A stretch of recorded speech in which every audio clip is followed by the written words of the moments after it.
अस्सलामुअलैकुम नाजरीन, आज की इस वीडियो में हम आपको बताएंगे कि एहसास राशन रियायत प्रोग्राम में कौन कौन से दुकानदार यानी दुकानें शामिल होंगी, या आप अगर एक दुकानदार हैं तो आप चाहते हैं कि आपकी जो दुकान है वो एहसास राशन रियायत प्रोग्राम के लिए रजिस्टर हो, तो आप उसमें किस तरह रजिस्ट्रेशन हासिल कर सकते हैं। तो उससे पहले आपसे रिक्वेस्ट ये है कि अगर आप हमारे चैनल पर फर्स्ट टाइम है तो हमारे चैनल को कर दें सब्सक्राइब और प्रेस कर दें बेल आइकन को, ताकि इस तरह की जितनी भी वीडियो हों सबसे पहले आप तक बआसानी पहुंच सकें।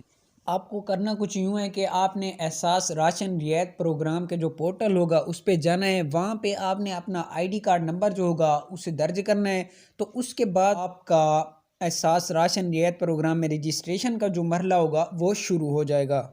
रजिस्ट्रेशन करने के बाद आपकी तस्दीक का मरला शुरू हो जाता है। तस्दीक होने के बाद वो आपसे मांगते हैं आपका बैंक अकाउंट नंबर, और चंद अफराद जो होते हैं वो अपना 22 हिंसों पर मुश्तमिल बैंक अकाउंट नंबर देते हैं, जो कि छोटा खाता खुलवाने के लिए होता है, तो उसे एक्सेप्ट नहीं किया जाएगा। आपसे रिक्वेस्ट ये है कि आपने अपना 24 हिंसों वाला अकाउंट नंबर आपने वो देना है ताकि आपका खाता खुल सके। काफ़ी सारे अफराद ऐसे हैं जिन्होंने अपना 22 हिंसों पर मुश्तमिल जो अकाउंट नंबर था वो दिया है, लेकिन उससे उसे नहीं एक्सेप्ट किया गया। तो सानिया निश्तर साहिबा ने काफ़ी लोगों को ये अपना ट्वीट किया है कि आप अपना 24 हिंसों वाला जो अकाउंट नंबर है वो शेयर करें ताकि हम आपका खाता खोल सकें। उसके बाद आपकी जांच पड़ताल शुरू हो जाती है। उसके मुकम्मल होने के बाद आपका एहसास राशन रियायत प्रोग्राम में खाता खोल दिया जाता है। आपको किसी तरह का भी मसला शो हो रहा हो आईडी कार्ड नंबर में या